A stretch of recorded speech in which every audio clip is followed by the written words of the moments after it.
স্বেচ্ছায় তোমার দেহটাকে নিয়ে ছিলমিলি খেতে আমি নিজেই তোমাকে ঘৃণা করতাম।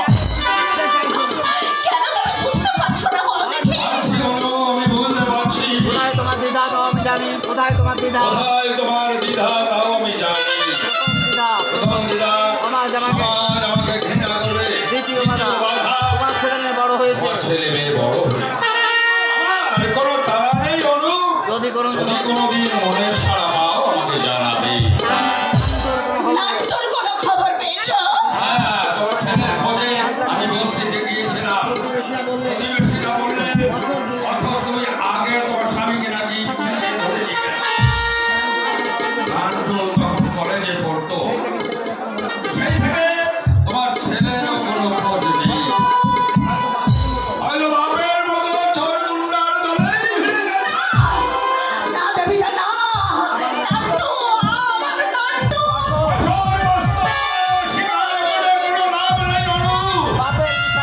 বাপের বিষাক্ত রক্ত ধারা ছেলের নামিত হচ্ছে।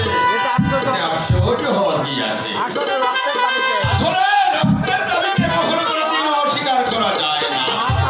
মাতালের ছেলে মাতালই হবে, ভদ্রলোক সে কখনো হবে না।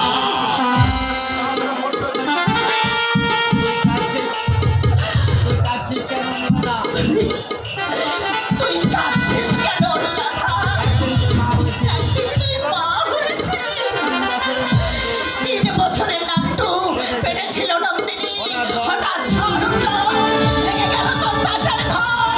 চাপা পড়ে গেল স্নেহ মা বাবার ঘর। অনুরাধা নতুন নাম নিল বিজলি।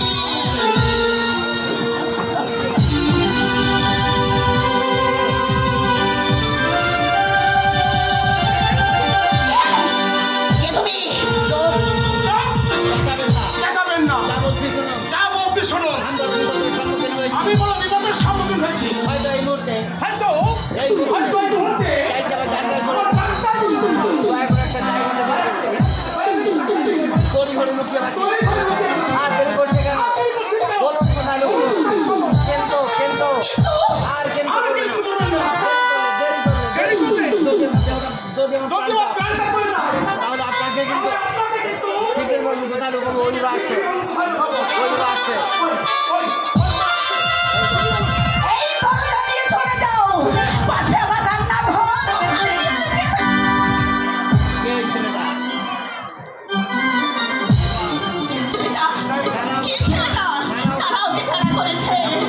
এমন সুন্দর চেহারা, ভদ্র বংশের ছেলে মেয়ে মনে হচ্ছে। কিন্তু কিছু অন্যায় করেছে কিনা বুঝতে পারলাম না। আমি ঠিক বুঝতে পারলাম না। কোথায় পালাবে যাবো?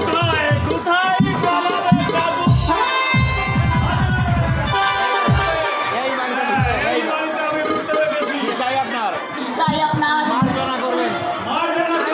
একটু আগে এক বেটা বলতে আপনার বাড়িতে যেতে বাড়িটা আমি করবো। বাড়িটা আমি করবো। মানে সার্চ করবো। আমি